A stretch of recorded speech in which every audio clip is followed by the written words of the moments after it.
Ketika berbelanja di supermarket sambil membawa si kecil, sudah pasti troli belanja akan menjadi alat yang sangat membantu ya pemirsa. Selain kita tidak perlu lagi mengangkat barang belanjaan yang berat, si kecil pun biasanya akan anteng duduk di troli sambil melihat-lihat sekitar. Namun tahukah Anda bahwa ternyata troli yang Anda gunakan bisa mengundang bahaya bagi keselamatan jiwa si kecil? Seperti yang terjadi belakangan di Penang, Malaysia. Sekitar 2.300 balita berusia 10 bulan ditemukan menderita hand, foot, and mouth disease atau yang biasa kita kenal sebagai flu Singapura. Para balita penderita flu Singapura ini akan mengalami demam tinggi diiringi dengan munculnya ruam dan benjolan berisi air di sekitar mulut, tangan, dan kaki yang terasa panas bagi penderitanya.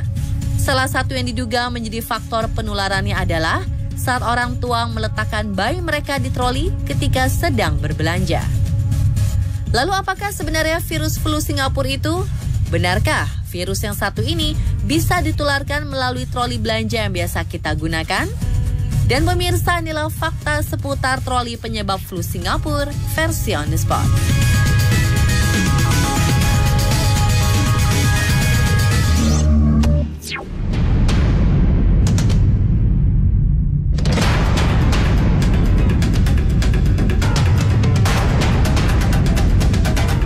Ternyata masih banyak loh masyarakat kita yang sebenarnya belum mengetahui secara detail mengenai apa itu flu Singapura sesungguhnya.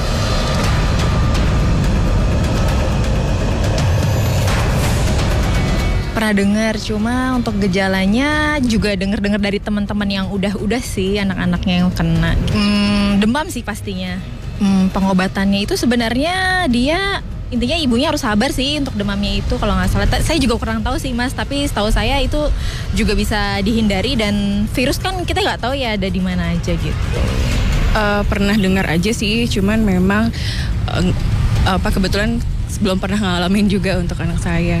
Gejalanya mungkin yang kena merah-merah gitu ya. Merah-merah, bentol merah. Kalau flu Singapura, aku jujur aja aku baru dengar ya. Kalau beberapa tahun lalu kayak pernah ada kejadian. Nah kalau sekarang ini aku pernah dengar ada flu Singapura lagi merambah lagi, tapi di Malaysia. Nah itu sahabatku sih yang cerita. Aku pernah dengar.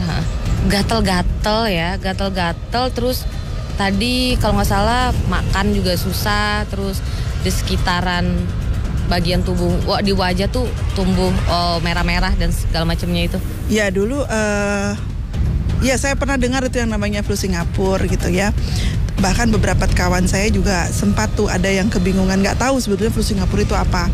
Jadi dia hanya cerita sama saya, kok anak saya ada bintik-bintik ya di tangan, kemudian mulutnya itu ada agak putih ya dan tidak mau makan. Kemudian bintik-bintiknya itu juga bukan hanya di tangan, di telapak tangan, tapi juga di telapak kaki.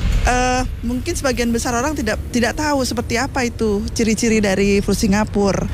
Itu yang saya tahu, dan biasanya kan anak panasnya tinggi gitu. Lalu apakah flu Singapura itu sebenarnya? Flu Singapura itu penyebabnya virus. Jenis virusnya Coxsackie virus. Tipenya tuh A16. Itu saya juga nggak tahu kenapa jadi namanya menjadi flu Singapura ya. Asalnya sih pasti bukan dari Singapura. Jadi ini memang penyakit yang umum dialami anak-anak ya. Dan biasanya tuh bisa terjadi sepanjang tahun. Ya tidak ada waktu tertentu, musim hujan jadi lebih banyak, tidak. Bisa sepanjang tahun ada itu. Apa sajakah gejala yang ditimbulkan dari flu Singapura ini? Dan benarkah kabar yang mengatakan bahwa virus ini bisa menyebabkan kematian?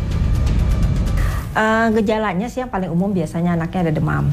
Demam kemudian disertai kehilangan nafsu makan, kemudian disertai timbulnya kemerahan di tangan, kaki maupun di selaput lidah mulut, kadang-kadang ada di bokong.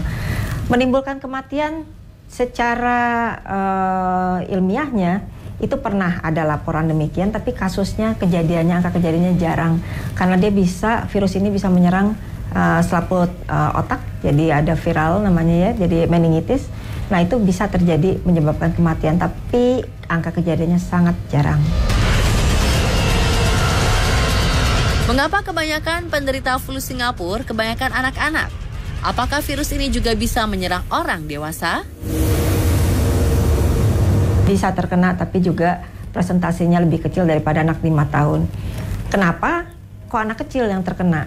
Karena kan kita tahu penularannya virus Singapura ini bisa dari kontak, artinya memegang sesuatu atau dari luka-lukanya kita pegang gitu ya. Itu bisa dari kontak maupun dari misalnya droplet. Nah, kita tahu anak-anak itu umur-umur di bawah 5 tahun, kebiasaan mencuci tangan setelah memegang sesuatu itu masih kurang. Ditambah kebiasaan memasukkan semua barang-barang ke dalam mulut itu sangat tinggi. Sehingga sangat mudah terkena penyakit-penyakit yang menular seperti ini.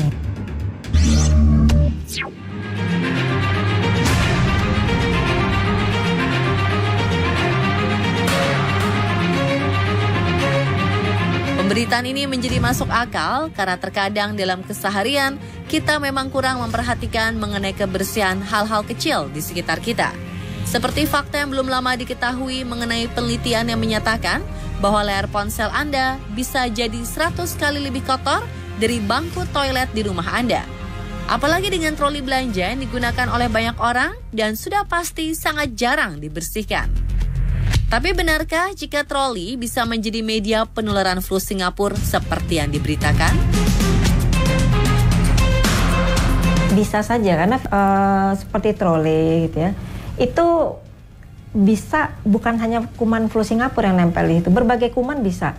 Dan memang ada penelitiannya sekitar 16 tahun yang lalu, 2000 sekian lah itu, ada orang yang pernah meneliti itu apa namanya, berapa banyak sih kuman yang ada di troli ya. Itu ternyata memang banyak, 72% troli itu mengandung kuman, dan kuman yang ada di troli itu paling banyak pada waktu penelitian itu ya adalah kuman yang berasal dari saluran cerna kita, alias hampir sama dengan kuman yang ada di toilet gitu. Kenapa begitu? Dihubungkan dengan kebiasaan orang tidak mencuci tangan dengan baik ketika keluar dari habis buang hajat gitu ya.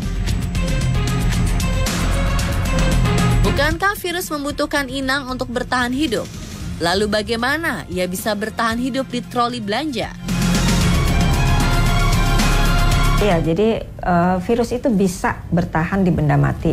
Barangkali dia tidak bisa bertambah banyak mungkin ya, tetapi dia bisa bertahan hidup untuk beberapa waktu yang tertentu. Itu bisa berbeda-beda untuk berbagai jenis virus ya.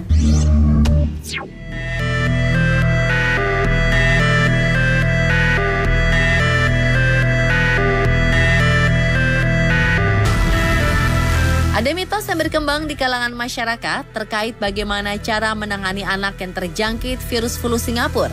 Di antaranya adalah bahwa anak yang terkena flu Singapura tidak boleh mandi dan terkena air di bagian ruam karena akan membuat ruamnya semakin meluas.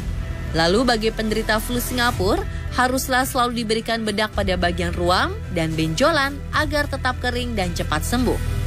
Dan terakhir, jangan sampai penderita terkena paparan angin karena akan memperparah kondisinya. Lalu, benarkah mitos-mitos tersebut? Itu mitos itu semuanya, karena tidak ada bukti ilmiahnya bahwa hal itu benar. Yang pasti kelainan kulit seperti flu Singapura ini, kebersihan kulit itu harus dijaga.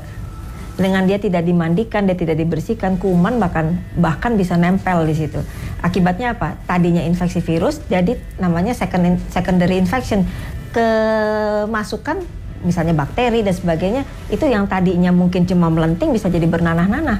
Dan itu menjadi penyakitnya kan jadi bertambah. Sebaiknya hal demikian jangan dipercaya, itu hoax itu.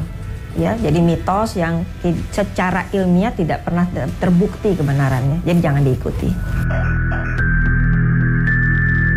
Bagaimanapun virus dan bakteri yang dapat menyebabkan penyakit sampai kapanpun akan selalu ada di sekitar kita. Oleh karena itu, sudah kewajiban kita lah untuk selalu menjaga kebersihan, bahkan untuk hal-hal kecil sekalipun. Yang penting kita harus selalu ingat ya pemirsa, bahwa apapun kondisinya, mencegah akan selalu lebih baik daripada mengobati, terutama jika hal tersebut berkaitan dengan keselamatan dan kesehatan orang-orang terkasih kita. Dan pemirsa, telah tadi fakta seputar troli penyebab flu Singapura versi on the spot.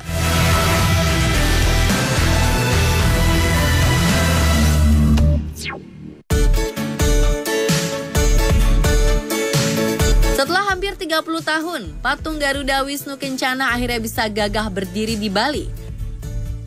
Mahakarya seniman Nyoman Nuarta ini diyakini bisa bersaing dengan ikon negara lain. Selain tingginya melebihi patung Liberty, salah satu fasilitas di area patung GWK juga dibuat untuk pagelaran seni dan budaya. Lalu apalagi ya fakta tentang patung ini? Tunggu jawabannya sesaat lagi hanya di On The Spot.